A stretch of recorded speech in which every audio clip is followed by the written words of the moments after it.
नमस्ते प्रणाम। हमारे चैनल में आप लोगों का बहुत बहुत स्वागत है।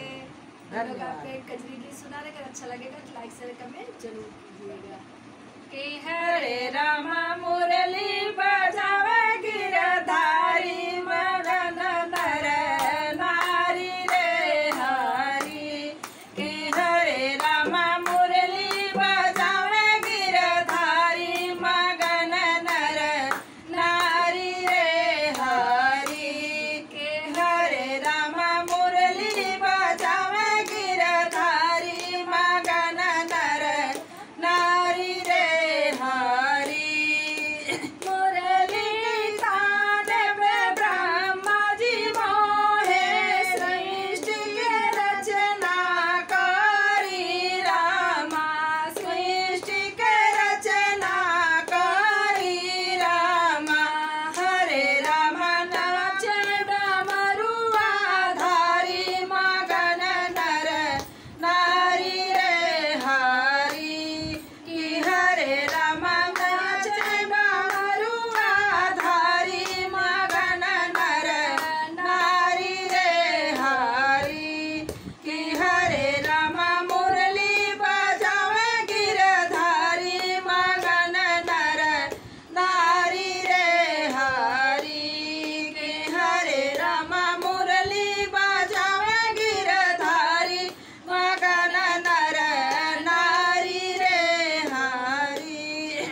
मुरली तान पे देवता मोहे छवि लगे बड़ी प्यारी रामा।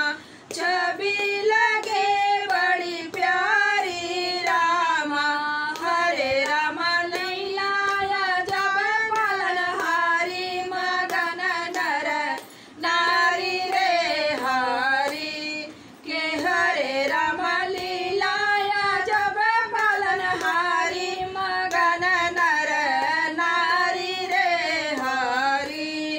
कि हरे रामा मुरली बजावे गिरधारी मगन नर नारी रे हरी। कि हरे रामा मुरली बजावे गिरधारी मगन नर नारी रे हरी। मुरली तान पे हनुमत मोहे नारद बाल ब्रह्मचारी रामा। नारद बाल ब्रह्मचारी रामा। हरे रामा तन मन और जीवन भारी मगन नर नारी रे हरी। हरे रामा तन मन और जीवन भारी मगन नर नारी रे हरी। कि हरे रामा मुरली बजावे गिरधारी मगन नर नारी रे हरी। कि हरे रामा मुरली बजावे गिरधारी मगन नर नारी रे हरी। मुरली तान पे ऋषि मुषि मोहे दर्शन विनायक नारी रामा। दर्शन विनायक नारी रामा।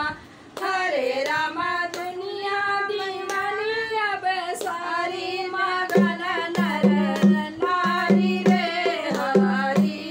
कि हरे रामा दुनिया दीवानी अब सारी मगन नर नारी